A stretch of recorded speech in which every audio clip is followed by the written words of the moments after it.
Welcome to Life, Lessons, and Laughter with your host, Glenn Ambrose.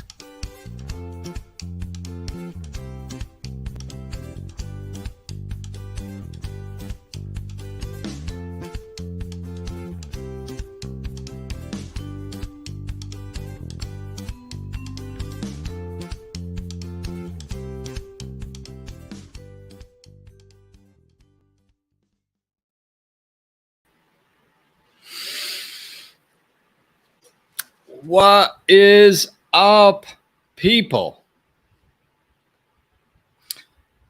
What is happening?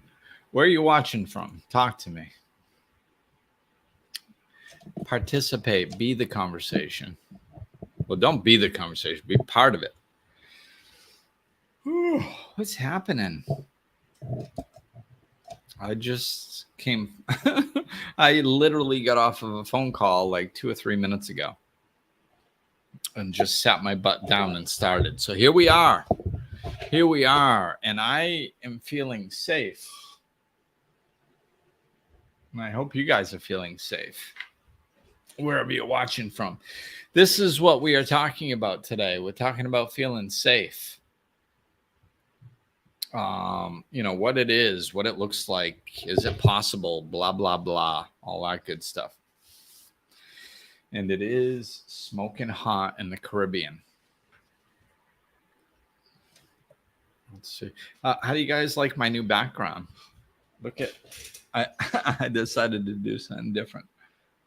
I got a little tree of life action going on for you guys viewing. So yeah.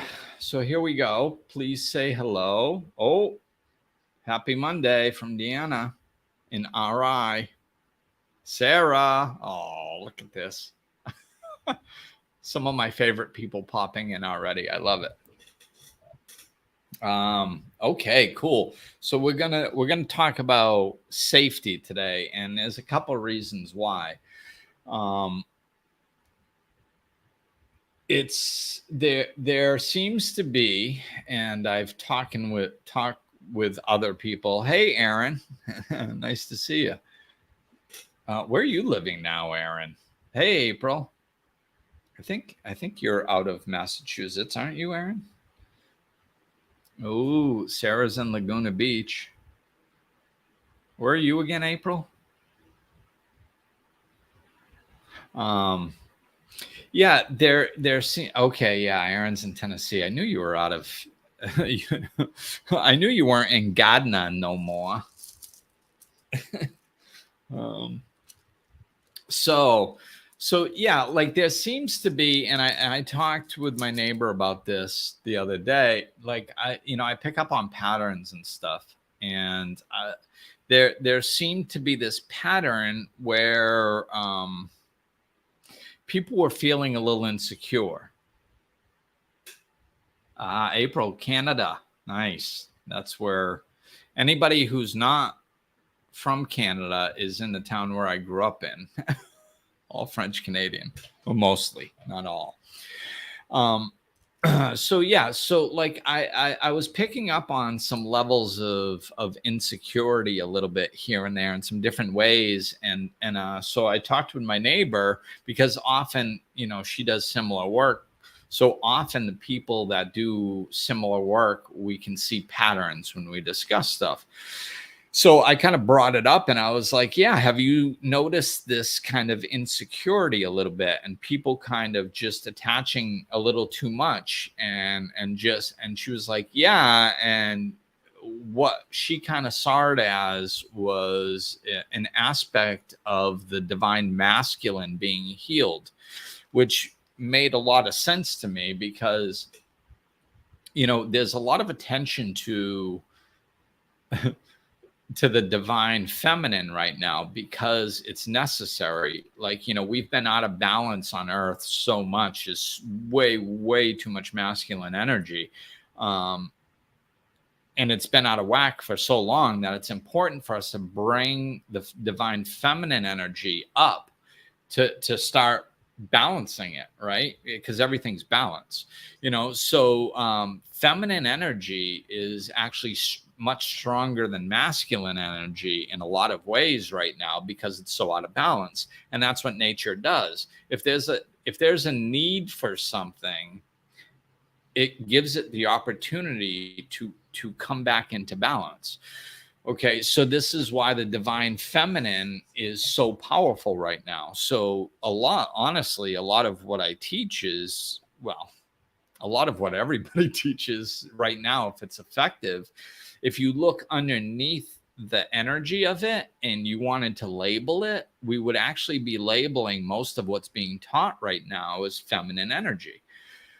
Why? Because this is what's needed to bring us back into balance. But if you're thinking of that, then like, well, what happens to the divine masculine energy? Well, like one, we don't need as much of it, right? But that doesn't mean we need none of it. It's balance. It's all balance. So we still need it. So the fact that we might be going through a little stage right now where we're healing some of that divine masculine energy into a healthier version of masculine energy as opposed to the negative versions of masculine energy, it makes sense because we're trying to come back into balance, and we need to have a healthy outlook on masculine energy. So a lot of an aspect of masculine energy is feeling safe. This is what there are differences between men and women on a surfacey level. Underneath, like, what, as spiritual beings, we're the same. There's no difference. At the core of what our needs are, they're the same. There's no difference. We all want to be loved. We all want to be heard. We all want to be respected. It's all the same when you're on deep, eternal principle levels, right? But as you get further and further to the top, then there are obvious differences in masculine energy and feminine energy. And we both have both. It's just most men have more masculine energy and most women have more feminine energy, So we have to balance that within us to have a well-balanced life. So there's a lot of talk about the feminine, and with good reason. But it does serve us to heal some of the masculine and gain a better understanding on what it looks like when it's healthy, as opposed to this unhealthy version of it that's been running the world for the last 100,000 years. So we have to keep that into consideration. Hey, Gina, see, we got another Canada, Gina. So yeah, this is what I'm talking about. So I'm going to go into this very interesting book called Down to Earth, The Spiritual Being's Guide to a Happy Human Experience. And Glenn Ambrose wrote this. Must be good. So I'm going to go over to chapter 34, Feminine and Masculine Energies, and give you guys kind of an overview. So, like, some of this is, as you'll see, is kind of, it's not completely doing it, but if you want to get picky, this list probably makes masculine energy sound a little bit worse than it is, because quite frankly, a lot of the masculine energy, like I said, has been in a unhealthy version of masculine energy, right? So Sarah, one of the best books I've ever read. Oh, thank you. So, but I just want to give you an overview, don't hyper focus on any one of these. So I'm going to give masculine energy versus feminine energy. Okay. So doing versus being. That's a good example because it's good for us to have a balance. We want to do things. We need to take action and participate in our own life, but we also have to just be happy being without just being addicted to accomplishment all the time, right? So you're going to see how if you live a balanced life with these two aspects, it can serve you. Aggression versus surrender, analytical versus intuitive, concrete versus abstract. And it doesn't necessarily have to be versus. It can be and, but we're comparing the two. So it's not that these are in competition with one another. We're just looking at both sides so we can understand the difference between the two and understand that there's two ways, and we're looking for the balance in between. Impatient versus patient, movement versus stillness, striving versus tranquil, rushing versus nurturing, assertive versus receptive, left brain versus right brain, thrusting versus receiving, organization versus synthesizing, logical versus creative, busy versus calm, hard versus soft, controlling versus allowing, individuality versus unity, expression versus silence, constructive versus instructive, strength versus endurance, knowledge versus mystery. So, this is an overview. Don't get too attached to one or two particular things, because it's a broad perception that we're talking about. This is not implying that men express themselves and women are silent. And if they are anything, I got to clarify this, because, there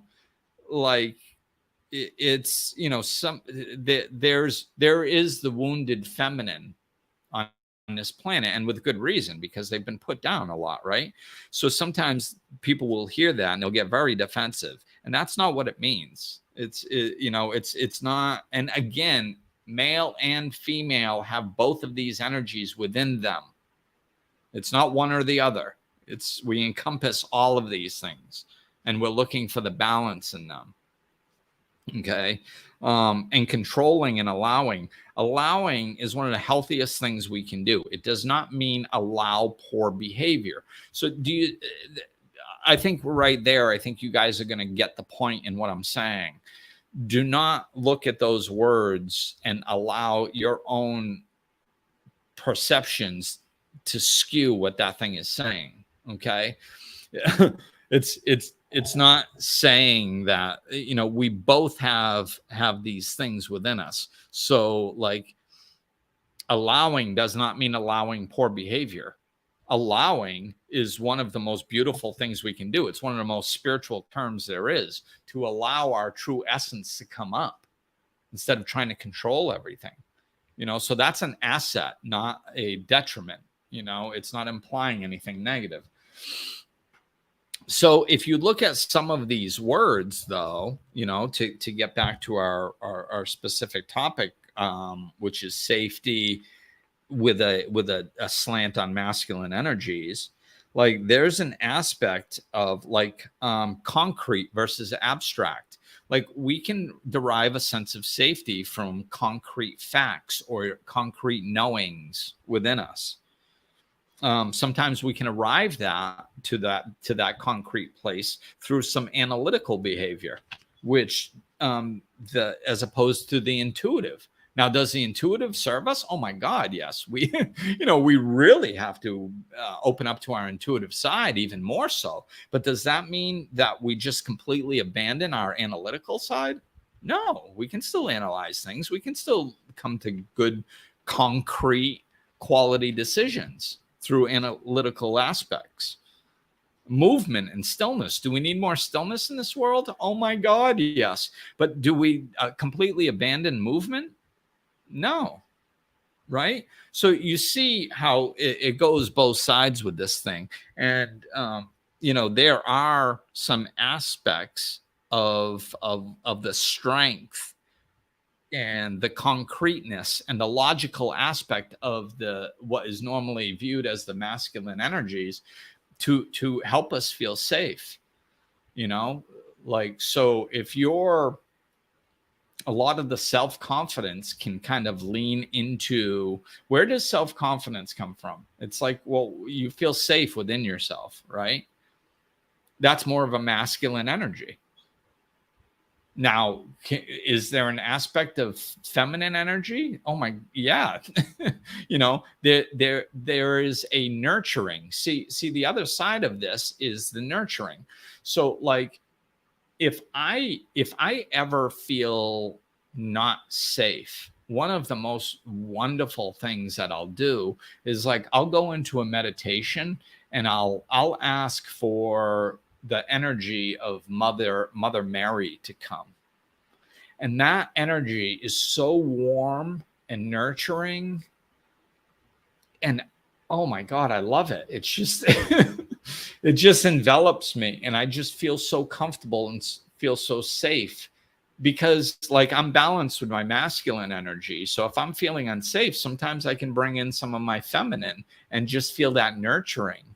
And that can calm me and soothe me and make me feel safer. Right. So there is, but that's nurturing.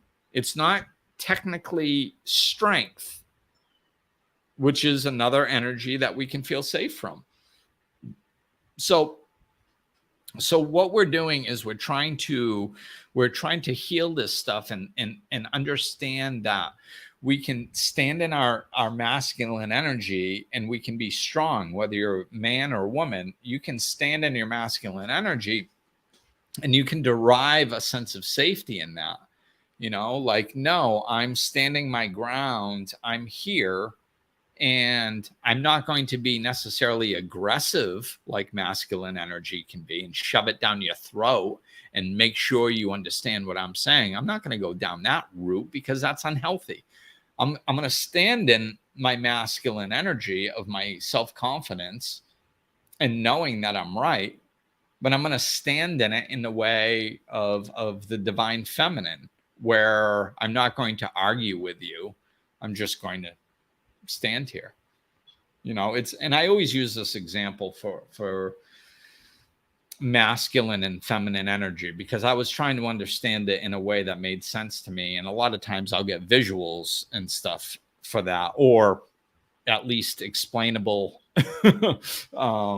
examples. So, like, what I came up with was I was really exploring this many years ago, and I was looking at, I saw this river and this rock, and the rock standing in the river was trying to, you know, I just envisioned it trying to stop the water from coming because, you know, the rock standing there all strong and the water's coming up and it's smashing into it. It's like that rock is saying, thou shalt not pass, you know. But the feminine energy, so the masculine energy is this strong, assertive, no, screw you, this is my river, you can't come by. And the feminine energy is just going around the rock or over it. It's like, yeah, whatever, you know. I'm going to continue on my path. There's really nothing you can do to stop me. I understand that you're a rock and you're really hard and you yell real loud, but I'm just going to go on my way because I'm divine feminine and I know better. You can't really stop me. So I'm just going to go anyway, without the argument, you know. So the water has some masculine energy because it has confidence, but does it argue about its confidence? No, it just goes around, which is feminine. Doesn't stop to get into the argument. It doesn't even bother going like, you can't tell me what to do. Why even bother? Like, if you're really confident in yourself, why even bother? Nah. You know, I mean, of course, there's times in real life that we should explain ourselves. But I'm talking energetically. You know, you can give somebody, you can explain yourself and continue on your path and stay in divine feminine energy the whole way. And just be like, no, I mean, I understand that you'd rather not have me do this, but I'm confident in myself and I'm just going to go. So, like, it's really no harm on you. It's nothing personal. And then you just go. And you don't wait for them to agree. That's the biggest mistake people make, is they wait. they think like when they're explaining the way they're acting, they need to wait for the other person's agreement.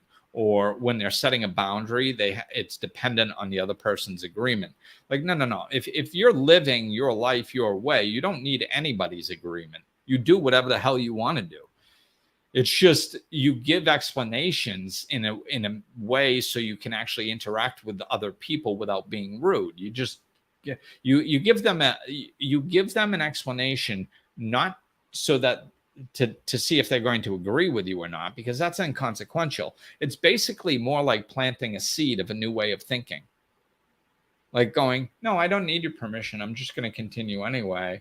And because I think this is right for me, and that's how I live my life. And you just say that and you move on.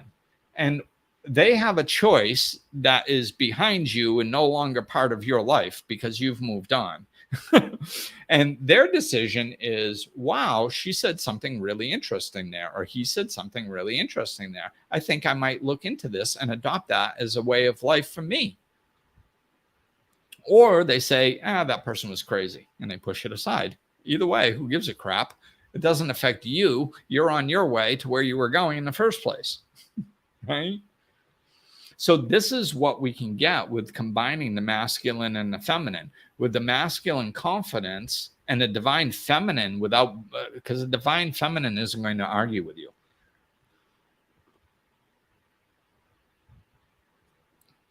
It's balanced with the masculine energy. So as we're going through life, what I kind of saw was people's insecurities bubbling up. And there was a lot of people asking a lot of questions.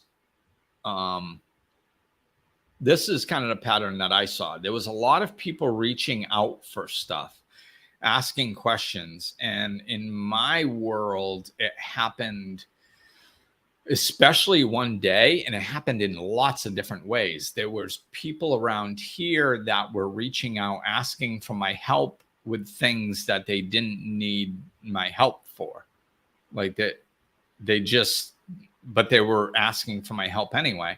And then, of course, some clients were asking a few extra questions and stuff like this. And I started picking up on it. And, I just pick up on patterns. Like, it's not one person that does it. It's like when 1, 2, 3, 4 clients, like in a row, start asking extra questions. Of course, I have to stop and ask myself, like, is this me or is something going on here?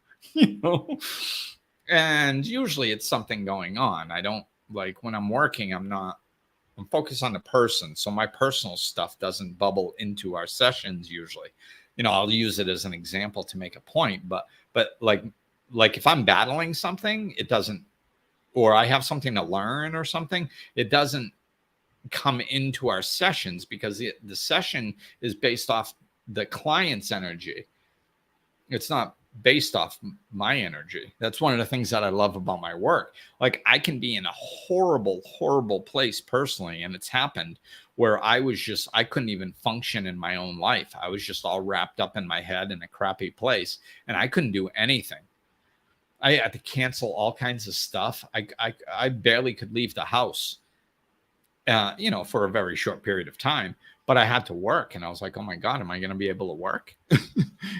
But I could, because it actually helps me because I can disconnect from my stuff and really focus on somebody else, which is a really nice thing of pulling you off the pity pot. In recovery, they teach that when all else fails, go help another. Why? Because your attention gets pulled off of your stuff and you stop focusing on helping somebody else. It's really a wonderful tool. So I noticed these patterns, and it's about healing that masculine energy. We need to be able to be strong without overpowering. We need to be able to be firm without aggressive. We need to be able to be confident in ourselves without second guessing everything all the time. We have to be clear on that we are strong and we are capable. So this is what we're leaning into. So do you guys have any questions on this stuff so far? Let me know. Because I'm getting to the point where the overview is pretty much there, so I'm gonna have to go in some sort of direction. So if you got, and I don't know if I'll find one. Oftentimes I find one myself, but we'll see. So I guess, a lot of it is really about, the last week I talked about be who you're becoming. This is kind of, I guess, maybe the next version of that, or a piece spawned off of that. It's about being confident in ourselves, judging ourselves less, and second guessing ourselves less, and just leaning into these spiritual principles. I mean, for the most part, we know what's right and what's wrong. So, it's about leaning into that, what's right and what's wrong, and just going, okay, I'm going to stand in this. And, doing our part, instead of depending on other people, what can we do ourselves? And this is it's just so ironic. As I'm saying these words, I'm like flashing back to all the conversations that I've had over the last several years about, about us kind of leaning into the feminine, and kind of second guessing everything and all that stuff, and I'm not abandoning that. It's just, there needs to be some balance. So, right. And we go through waves. So what I'm saying is, look at your life now, because this is a wave that's going on. And it's not just in my clients, it's other people seeing this too. And I can even see it on social media sometimes, when there's waves of energy that are going through, that need to be healed, or there's a particular focus on something, you can see it in social media a lot of times. So it's, it's not just stuff I'm seeing, it's stuff that other teachers are seeing too. So when you see this stuff, just all you got to do is ask for awareness, like become inquisitive, be like, are there any things in my life that I could be taking control of, or I could be running because I'm smart enough and I'm good enough, that I'm not, because I'm just kind of playing a little insecure, and I'm kind of letting other people do a little bit too much for me. It's okay to get help. I think we're too independent as a general rule, right? It's just like, we can't abandon independence just because, independence is good. It's just not everything. Everything is in the middle. Everything is about balance. It's all just right in the middle, in balance. So, okay, here's the other piece. I knew that there was something that had to come up. It's one of the feeling safe, okay, is most people try to do it out of control. They try to control things. Most people are control freaks in life. We try to control way too much. And this goes for people pleasers as well, which is, a lot of people on this spiritual path, people doing that work on themselves, are big-hearted people. And a lot of them are people pleasers because they really want to be good people. And, one of the things that they don't usually recognize within themselves is their control issues, because it's usually more obvious in other people. They're like, oh my God, this person's rude and controlling, but I'm a good person. I'm nice. And I really try to see where other people are coming from. Yeah, but most of the people pleasers try to see where other people are coming from and then manipulate them into doing the right thing. And then if they don't, they'll cover for them, and then they'll cop a resentment towards that person for not doing what they're supposed to. See, it's kind of an undercover way of trying to control things, but they're trying to make everybody happy. That's why they're people pleasers. Okay, you have to do this so you're happy, and I'll do it for you. And then I'll do it for you because you don't have what you need to be happy. So I'll do that for you too. And that's control issues. You're trying to control things in order to make other people happy. You see that? So like basically everybody has control issues. Why? Because most people don't feel safe. Why? Because we live in an ever-changing reality. So is there true safety here on earth? No, there's not true safety here on earth. The only true safety there is in the eternal realm. This is why anchoring into I am a spiritual being having a human experience is so important, because we have to anchor into our soul, our eternalness, our truth first, and be like, okay, that's where, I mean, this is ultimately the version of what we want to do. Okay, so the ultimate safety is feeling a connection to your source. That's where your ultimate safety can come from. This is your source of safety, of love, of peace, of joy. So like if you can anchor into that sense of safety, whatever you believe in, some sort of divine intelligence or something, or just the fact that you're eternal and this is a blip on the screen, whatever, like anchor into your eternalness as a sense of safety. And then that creates space between you and the events that happen on earth, because they're not that consequential. We act like everything is do or die. Like we're no longer going to exist if we don't get that job. Like seriously? You're just going to implode and you're no longer going to be eternal? And the rest of your eternal existence, or the rest of your eternal existence is just shattered and you suck. And what are you going to go to hell and live burning in eternity because you didn't get a job? No, but that's how we take it. People take it way too seriously. We take life too seriously. It's temporary. It's ever changing. Relax a little bit. It's kind of like watching a movie on a screen. You can experience excitement and sadness and joy and happiness and fear, and you can experience all that stuff, but you know that everything is okay on some level. That's what spirituality gives us, this deep, solid knowingness that everything is okay. That's our baseline, and we never lose it. And then we can interact with life a little bit more playfully up here, a little bit less serious. So that is the ultimate in safety. Now, what do we have any control over our safety down here? Well, really, the only thing that we can trust is, like I said, the eternal source or us. We can't ultimately trust somebody else to care for us, because they can't climb inside of us and know what we need all the time. Heck, we don't even know what we need half the time. Right? So like we have to be able to trust ourselves and anchor into our strength. This is what we're talking about. This is a level of safety that we can anchor into here on earth. Is it ultimate? Does it replace being connected to source and focusing on the eternal? No, I mean, that's the ultimate.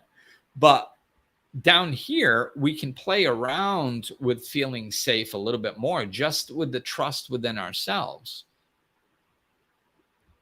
It's about not being needy. It's about understanding that everything that's necessary to make the mighty oak is contained within the seed. You have everything that you need to have a complete, full life of contentment, of peace, of joy, of happiness. You have it all. And one of the biggest mistakes that people make in relationships is they think that somebody else completes them. Jerry Maguire destroyed the nation. You complete me. No, they don't. They don't complete you. You are complete all on your own. Derive your strength from there. Derive your confidence from there. Trust yourself. You're an amazing being. Trust in that. And then when you're with somebody, and what feels better if you're really feel in a good space and confident and not needy, and your partner is in a good space and not needy, and you guys just go out, right, and you go enjoy stuff. You go climb a mountain together, or you go out to dinner together, or you go on a bike ride, or you go on a walk, or you sit on a couch and hold hands, and nobody wants anything from the other one. Just being there is enough. Isn't that the best? Why? Because nobody's needy. Nobody's trying to get something from you. That doesn't feel good, especially when it's all the time. Like, we don't need each other in these ways. When you have two healthy people that come together, they share all this trust and love and strength, and it's just, it's a relationship is sharing things together. It's not getting them. You don't get things from other people. Like, even when you look at somebody and you feel love, see, the mistake people make is that the love that they feel inside their heart is coming from the other person.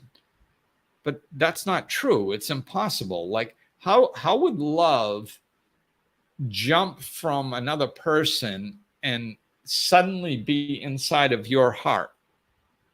Like, how does that happen? Like, and I mean, if we could do that, why don't we just all walk around going, love, love, poof, you are filled with love, poof. Like, why don't we just start throwing love balls at one another? It's because we can't do that. That's why. So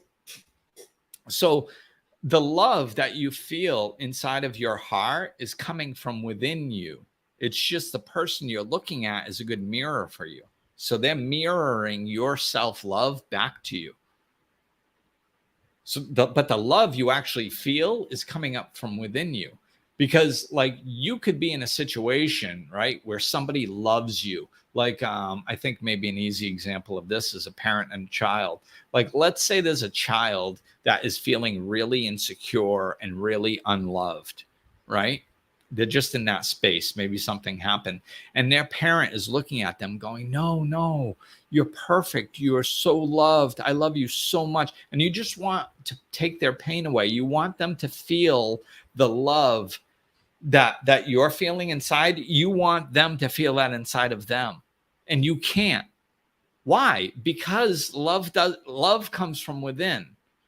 So a child has to open up to the love that's within them. And if they're hurting and they're closed off and they're trying to protect their heart by not feeling, you can't take your love and put it inside of them. God knows, if we could, some parent would have figured out how to do it. Because when you see your child suffering, there's not much more that you want to stop than your child suffering, right? So if there was a way to stop it, we would have found it by now. So we can't take our love and put it inside of somebody else. So these people you love, they don't give you love. Like, they're what you feel when you look at them is the love emanating from within you, and they're a good mirror.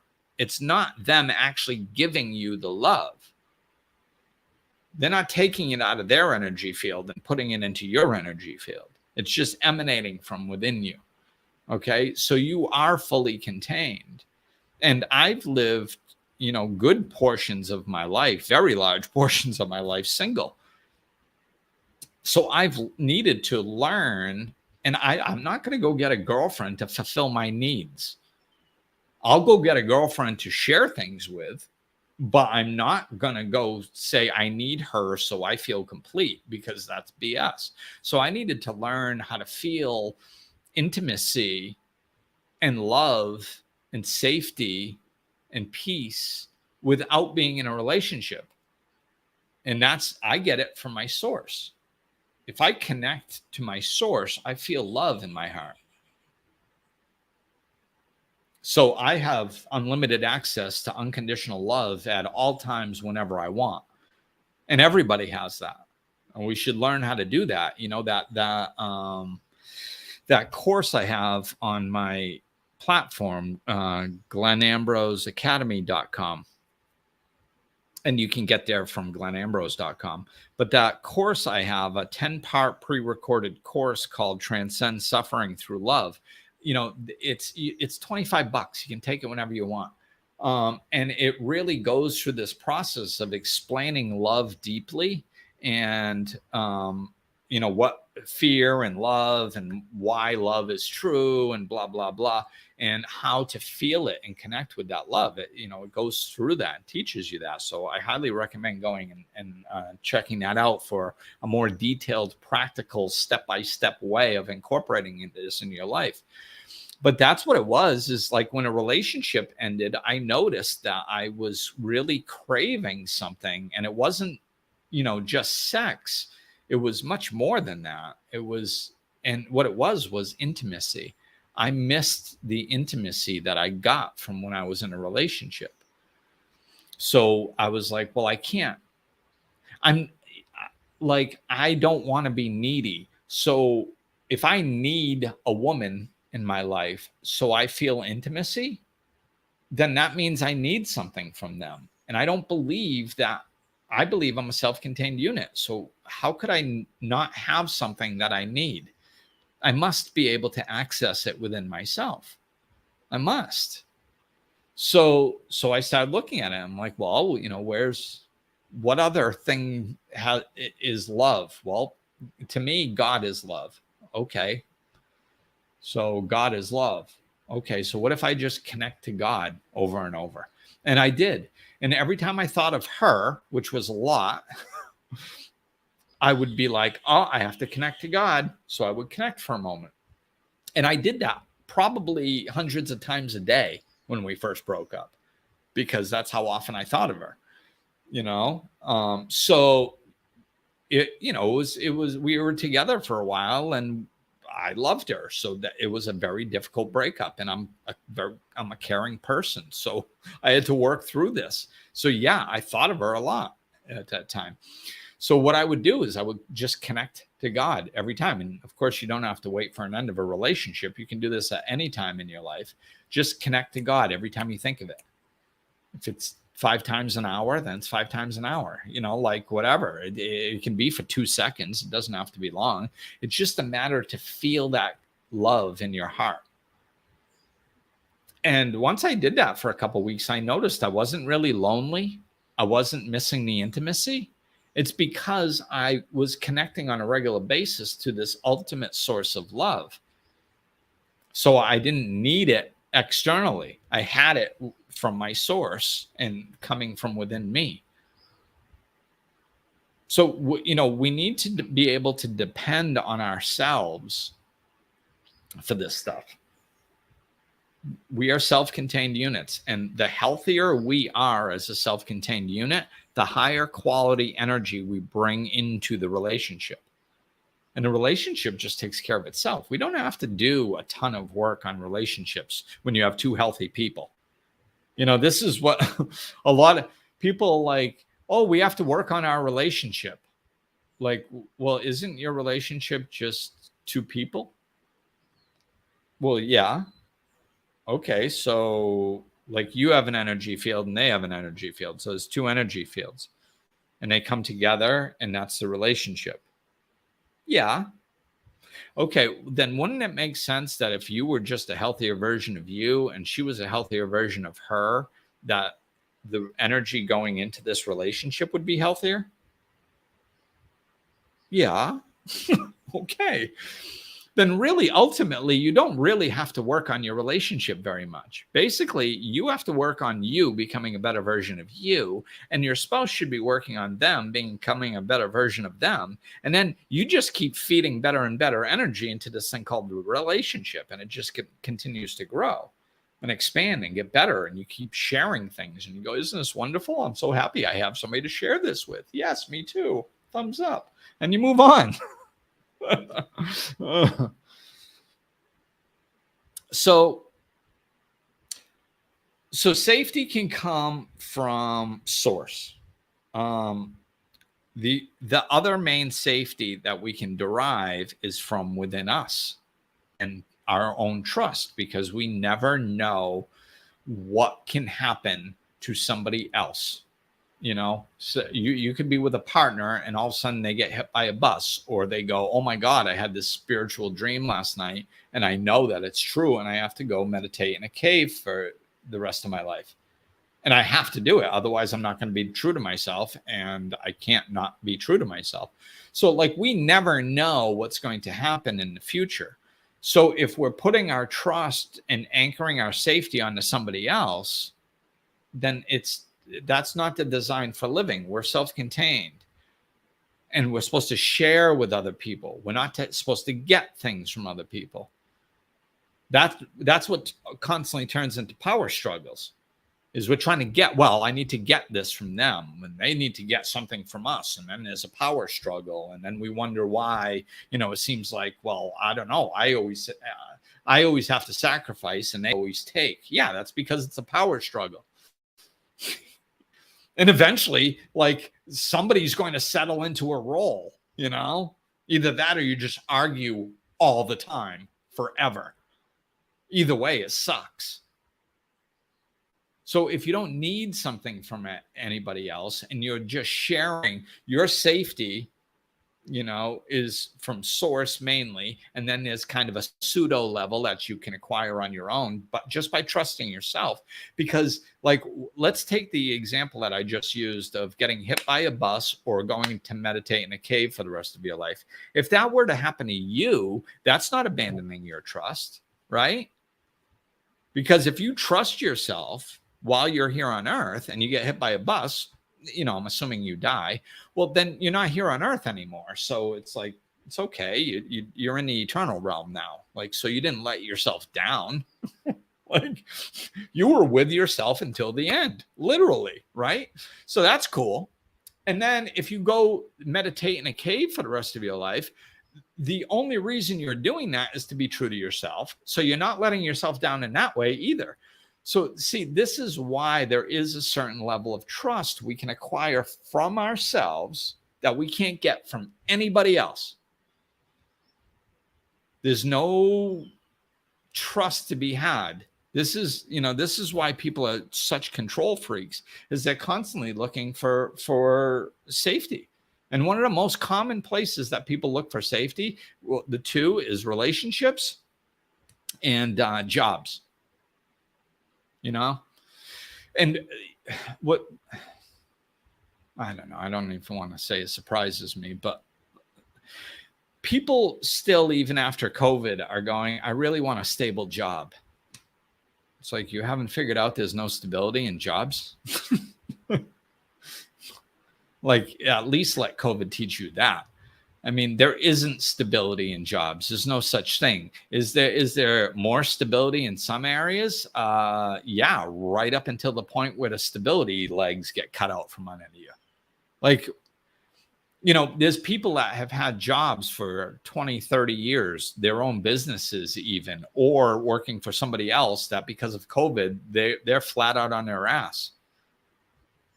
And they did everything their entire life to set themselves up for job security. And then COVID comes and knocks it right out. Now you go to those people and you go, okay, so you did have job security for 20 years. Is that good enough? Is it okay that your legs got cut out from underneath you now? And they'd be like, no, it's not okay. The whole point of security is having security. So I don't care if I had it for 20 years. I don't have it now, and that sucks because I depended on it for security. But there is no security here on earth. It's an illusion. And so is control. So we need to start taking our hands off of control and trusting ourselves. This is where the real safety comes from. This illusion of control, or this illusion of external safety by structures like relationships or jobs, it doesn't exist.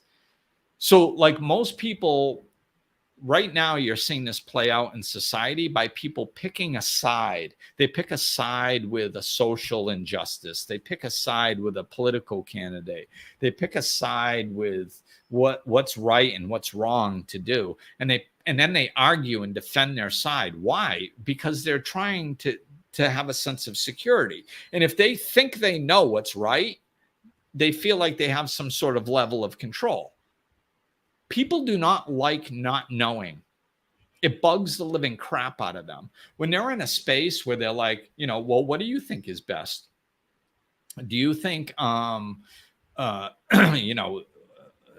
world's problems are going to get fixed by this candidate or this candidate? I don't know. I must be a crappy citizen, and I must be a bad person, and I must be ignorant, and I must not know anything. And I think I'm supposed to know. Everybody seems to put pressure on me like I'm supposed to know. So I better pick a side. Hey, yeah, this one, sounds like an idiot. This one sounds like an idiot too. But this one might be less of an idiot. So I guess I'll go with less of an idiot. I'll go with that idiot. And yeah, okay, so that's what okay. So then the next person that comes up goes, so what do you think? And you go, I'm with this idiot. And they're like, and if they're on your side, then it's like, cool, we're good, they're bad. You go, yeah, we are. And then if it's, well, you shouldn't be with that idiot, you should be with my idiot. Well, no, I shouldn't. And then you have to get really good at defending your idiot. And coming up with good arguments.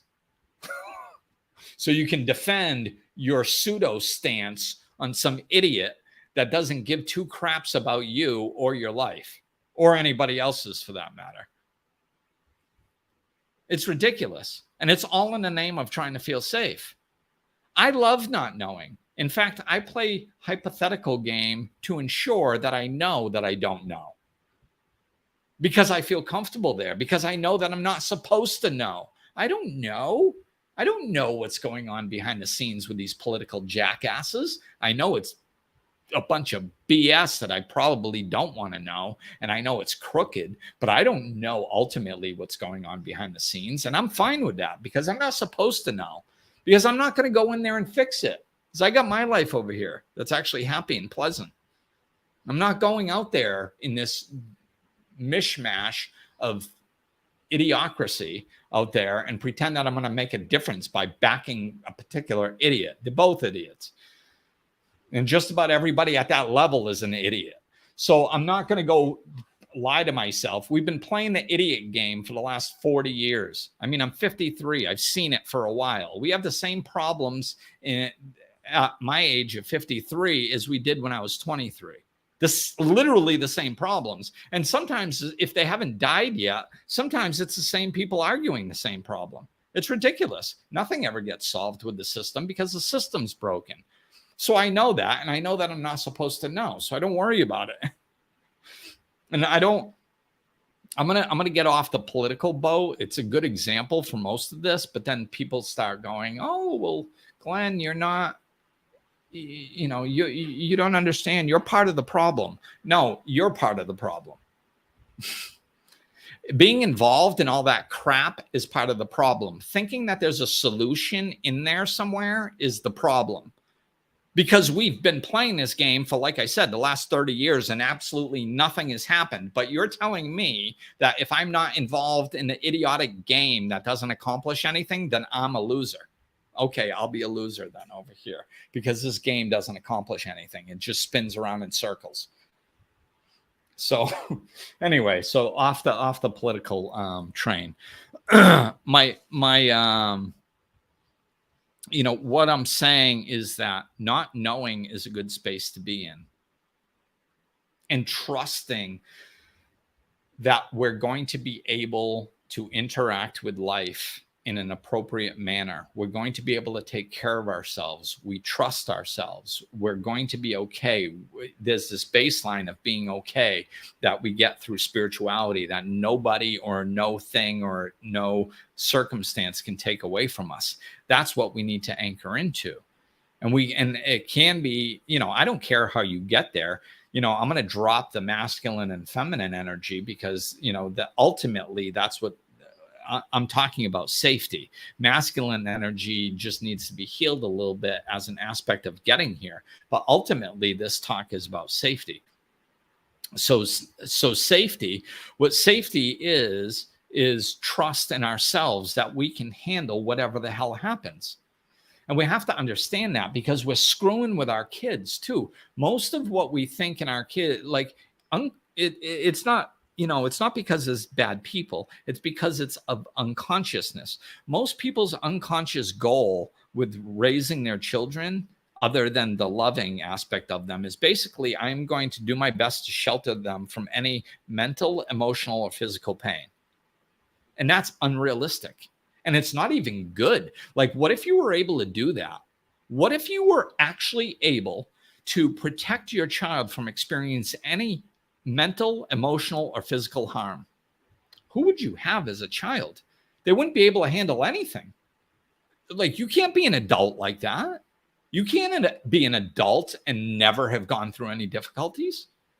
Why are we trying to protect? I mean, I'm not saying take your kid and throw him into a lion's den and see if he survives. That's not what I'm saying. What I'm saying is we shouldn't be putting so much pressure on ourselves and on our children to try to make sure they don't experience anything negative. Instead, what we should be doing is teaching them ways to deal with life when it does get difficult, because it's going to. Nobody has a life without difficulties. So why are we trying to protect our kids from experiencing difficulties? I mean, like I said, of course, I mean, if there's something that's happening that you can step in and be like, hey, I'm going to stop my kid from experiencing something that's difficult, well, then fine, jump in. I mean, I'm all for the Papa Bear stuff. You should have seen me when my son was young. That Papa Bear came flying out a few times. I have no problem with protecting your children. All I'm saying is it can't be the only thing. We get pigeonholed and we're like, protect child, protect child. We don't, like, slow down, man. Think about what you're saying. Protect child when possible, but teach them ways of interacting with life so they can handle it when things don't go well. That they can trust. They can trust themselves if they know how to handle adversity. And that's what we should be teaching our children. And this is what we should be practicing ourselves. So we have to stop being victims of society and going, oh, well, this is like, one of the things that drove me crazy was when COVID hit, everybody was going, these poor children, they won't experience a graduation. And it was all over social media. Oh, these poor children. It's like, is that what you're teaching your child? They're graduating high school or college, and they're taking a big step towards becoming an adult, like having to interact with adversity. And as soon as something happens where they don't get to experience some sort of rite of passage that society has gone and said that they need for some reason, like a ceremony to say that they graduated high school, as soon as something happens that's adversarial, we go, oh, you poor thing. Oh, my poor baby didn't get his graduation. Oh, you poor thing. It's not your fault. It's not fair. It's so not fair. Oh my God. How is that going to benefit them in life? All it's teaching them is, as soon as life throws them something that they don't like, then they are a victim of life and it's not their fault and everybody should feel sorry for them. That's what we're teaching our children. And it's all over social media, and we don't even realize we're doing it because people aren't slowing down enough to understand this stuff. Slow down and understand what you're doing. Don't do things because it makes a cute meme. If a meme resonates with you, look into it and find out why it resonates with you. Because a lot of memes resonate with you because there's about 50% truth in them. And you read it and you go, oh, that's true. I'm going to adopt that. And you don't even look at it and fully understand why you're adopting it. It's like one of my favorite ones is no is a complete sentence. No, it's not. Why does that resonate with so many people? It resonates because it's partially aligned with the energy of we have the right to live our lives the way we choose, right? And that's true. And that it resonates with that part of us. So we go, yeah, I like that. I like I don't have to explain myself because I can do whatever I want. It's like, yeah, but now you're leaning too far into the masculine. Okay, so this is how it's going to go full circle. I just saw it. So see, that is unhealthy masculine energy. Learning to set boundaries is healthy. And I don't care if you call it masculine or feminine, but learning to set boundaries is healthy. But going, hey, could you help me move that table over to the other side? I have to get it over there. No. Oh, are you doing something else? I don't owe you an explanation. No, you don't owe it to me. I mean, I just thought we were friends and I thought it might be nice. I'm just trying to understand why you wouldn't help me move the table. That's all. I'm not second guessing you. I'm not trying to make you move the table with me. I'm just curious as to what your reasoning is, because I thought we were friends and I'm just kind of curious. And it's kind of part of a relationship to communicate with one another, exchange ideas, learn from each other, that type of stuff. So no, you don't owe me an explanation, but it would be nice to have one. Right? See, this is what I mean. But it sounds like it's a good idea on a meme. So I'm going to do it. And I'm going to run around saying no. And I'm not going to explain myself to anyone. It's like, that's such unhealthy energy. Okay. So don't do things just because it makes a cute meme. Make sure you understand why you're doing things. Question them. This is conscious living. Question things. Look into them. Have discussions about them. Try to understand why you actually do the things that you do in your life. So let's see. I'm cracking up Gina, and Sarah's loving it. Oh, yeah. That's one of my other favorite ones.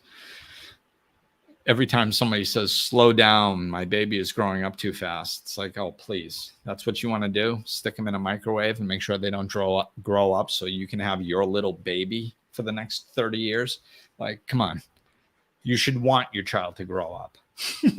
It's a wonderful thing. You know, it's like, I see my son now. One of my favorite things now is having a conversation with my son at 21 years old and listening to how well he adults. It blows my flipping mind that a kid that is 21 years old is as capable as that kid is. He adults better than most adults I know. He adults better than I do. He's amazing.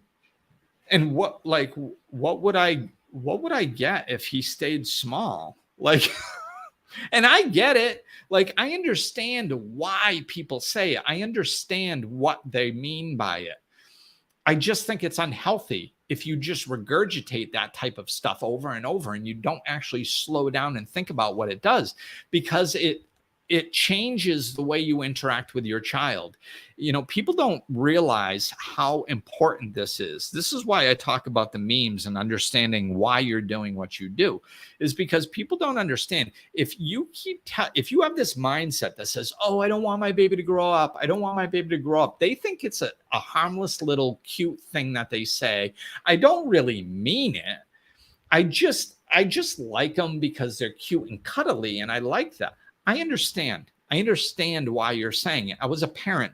I get the fondness of a little kid and how they look at you like you're freaking Superman or Superwoman, and they love you so much and they cuddle with you. And as they get older, sometimes that dissipates and stuff like that. I get it. I understand it. But what I'm saying is, if you're walking around feeding that into your unconscious all the time, it alters the decisions you make. So when there's an opportunity for you to teach your child an adulting behavior or not teach your child an adulting behavior, some of those times, maybe not all of them, but some of those times you're not going to do it because you want to keep them small subconsciously. And you're not even going to be aware that you're doing it because it's all unconscious and subconscious. That's why I'm saying that we should stop feeding ourselves this stuff. Not because it's not cute or I don't understand what they're saying. It is cute, and I do understand what they're saying. I'm just saying it's more dysfunctional than it is healthy. So I'm not going to feed it to my psyche, and I don't think other people should either, because it will alter your decisions, and your kid is going to miss some valuable lessons because of it. That's all. So I think that'll wrap it up. So safety. Control is an illusion. Find safety in the not knowing.